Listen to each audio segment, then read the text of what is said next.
नमस्कार मित्रों। आज हम पढ़ेंगे एक नए टॉपिक के बारे में, वो है छंद।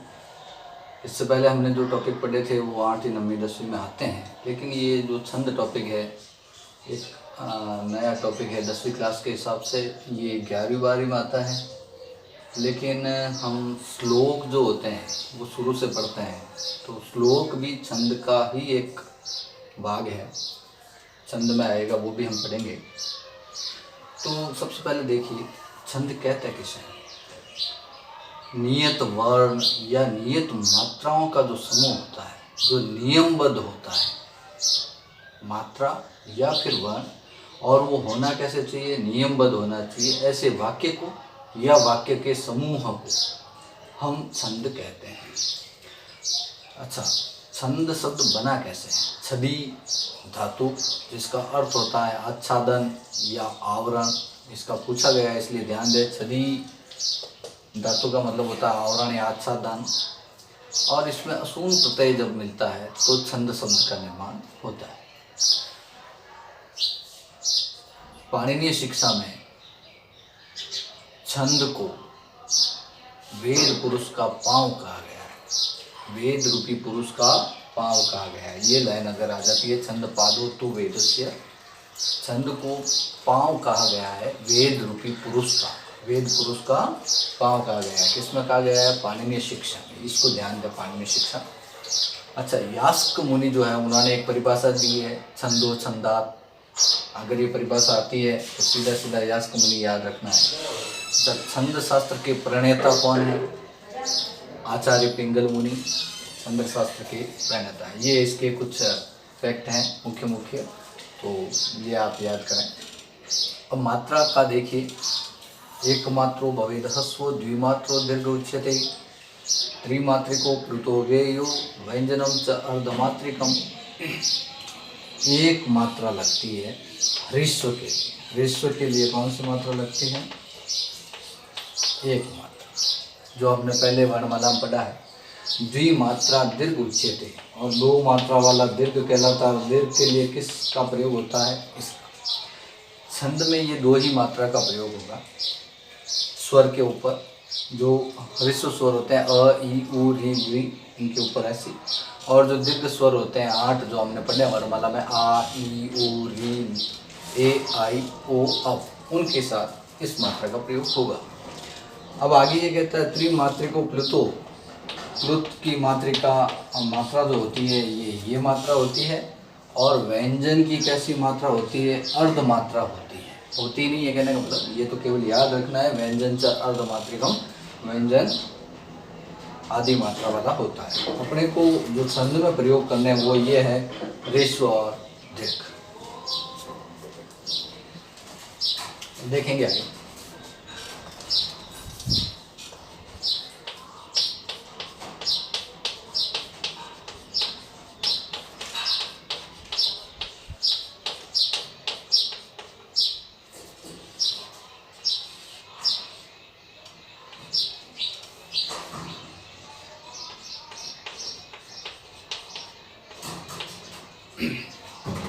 ये एक सूत्र है, य माता राज भानस लगा, या ल गम, गा की जगह गम लिखा हुआ आता है कहीं कहीं।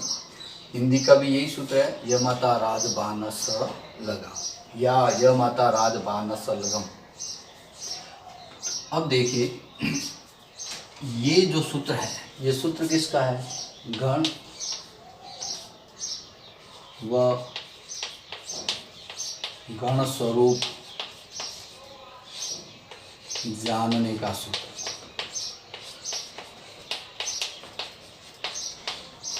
सीधा सीधा हम देखेंगे। सबसे पहले यह लिखा है, इसका मतलब एक गण होता है यह।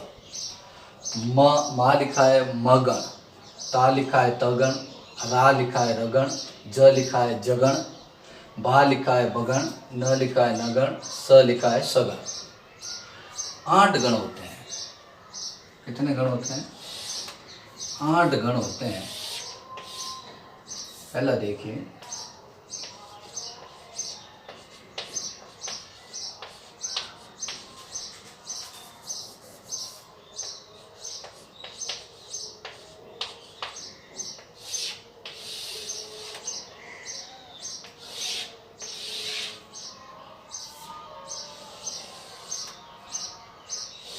पहला यगण हमने बताया, गण हमने बता दिया 8 होते हैं। उसके बाद माँ लिखा है, मगण हो गया। उसके बाद त लिखा है, ये हो गया तगण। तगण के बाद लिखा है र, ये हो गया रगण। र के बाद लिखा है ज, ये हो गया जगण। इसके बाद लिखा है भ, ये हो गया बगण। ब के बाद लिखा है न, ये हो गया नगण। और नगण के बाद लिखा है स, ये हो गया सगण। पहला प्रश्न तो यही कि ये सूत्र क्या है, गण और गण स्वरूप जानने का सूत्र है। क्योंकि हमने जाना कि इसमें 8 गण होते हैं। अब स्वरूप कैसे जानेंगे। अब यहाँ प्रश्न आता है 8 तो हो गए, ये क्या है, तो इस ल का मतलब तो है लघु, इस गा का मतलब है, या गम लिखा हुआ है तो उसका मतलब है गुरु, लघु और गुरु। जो 2 मात्रा पड़ी आई और एस की तरह आती है अंग्रेजी में, लघु और गुरु। अब देखिए, अब इसी में से हम 3 का जोड़ा बनाए। जैसे य से शुरू करते हैं, 3 का जोड़ा कैसे बनता है, य माता, य माता, ये 3 का जोड़ा।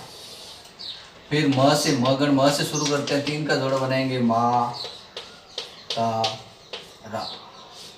फिर तगण आ गया, त से शुरू करते हैं, ता रा ज। फिर र से शुरू करते हैं, रा ज भा। फिर ज से शुरू करते हैं 3 अक्षर, ज भा न। फिर बा से शुरू करते हैं, बा न स। फिर न से शुरू करते हैं, न स ल।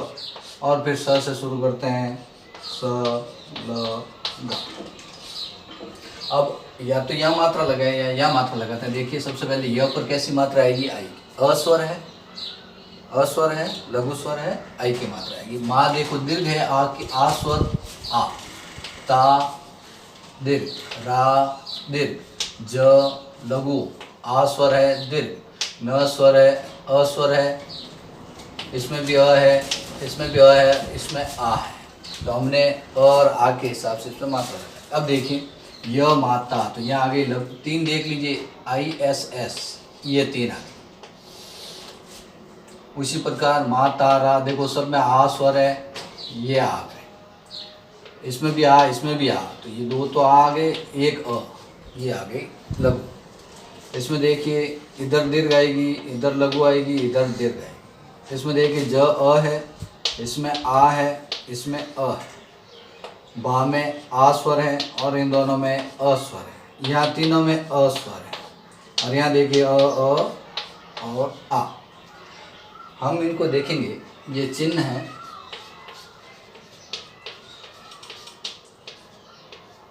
और इनको देखो, ये कहीं पर भी समान नहीं है, ये कहीं पर भी समान नहीं। अब इसके लक्षण देखिए, जब लक्षण पूछे जाते हैं,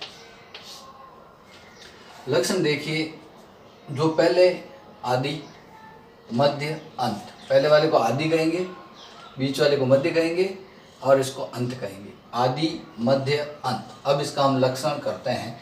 जैसे ये यगण है, अब हम इसका लक्षण करते हैं, अलग कौन सा, 3 में से अलग कौन सा, ये अलग है, क्योंकि ये 2 तो समान हो गए, ये अलग है, तो आदि वाला अलग है। तो हम लक्षण करेंगे आदि, और आदि में क्या आ गया, लघु,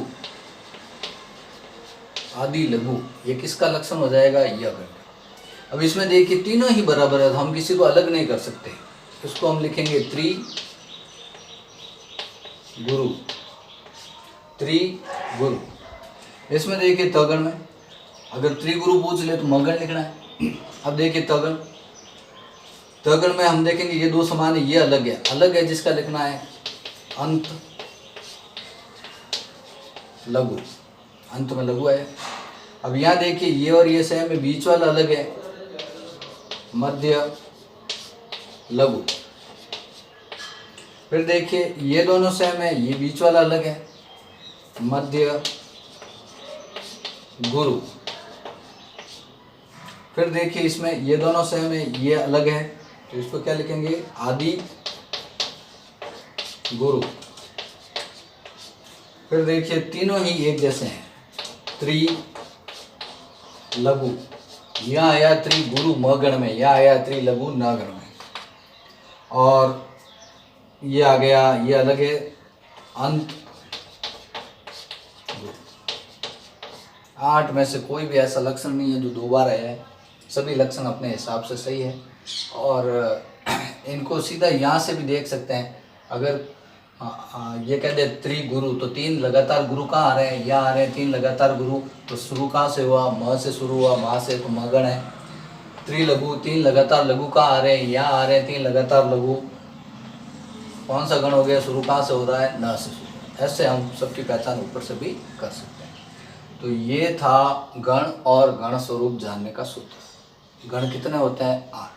एक गण में कितने वर्ण होते हैं, एक गण में देखिए हमने कितने का एक गण बनाया, 3 का एक गण बनाया।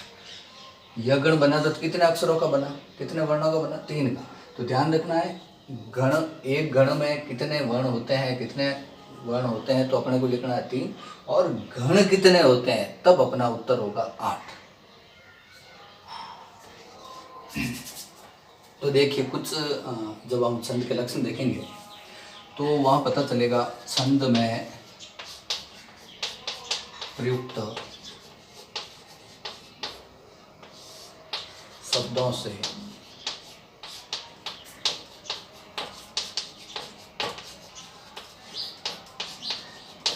संख्या ज्ञान।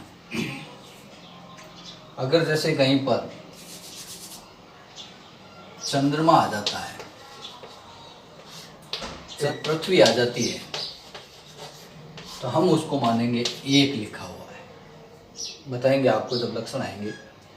अगर कहीं पक्ष लिखा हुआ आता है, नेत्र लिखा हुआ आता है, तो हम उसको 2 मानेंगे। 2 पक्ष और 2 नेत्र होते हैं।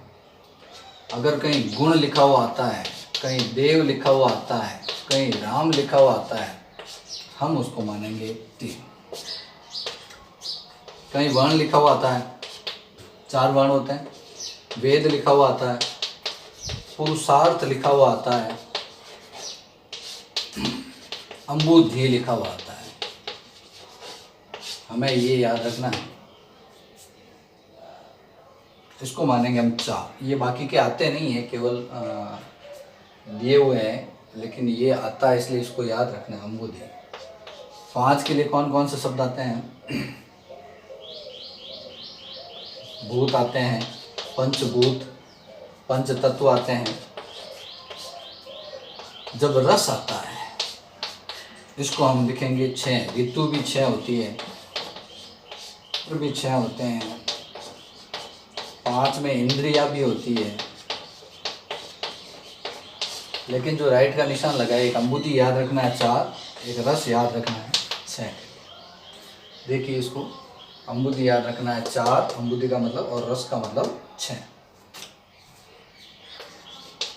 अश्व पूछ ले, लोग पूछ ले, मुनि पूछ ले, तो ये होते हैं 7। और भोगी पूछ ले, ये है, भोगी भी है 8। ग्रह पूछ ले 9। निधि पूछ ले, 9 निधियाँ। अष्ट सिद्धि 9 निधि। पूछते यही है, जो हमने गोला बनाया उसको ध्यान दें। 10 दिशा, 10 अवतार, रुद्र 11। इसको याद करें, रुद्र का मतलब होता है 11। और सूर्य, मास, ये होते हैं 12। तो हमने जो अभी बताए हैं, एक अम्बुधि यानी 4, उसका अर्थ याद करना, अम्बुधि मतलब 4, रस 6, अश्व 7, भोगी 8, रुद्र 11 और सूर्य 12। ये जब शब्द आ जाते हैं तो इनसे उन शब्दों के स्थान पर इस संख्या को रखना है, ये ध्यान रखना। तो जो हमने पढ़ा है उसको आप पढ़ेंगे, उसको एक बार देखेंगे, और अगले जो छंद है वो हम पढ़ाएंगे अगले वीडियो में।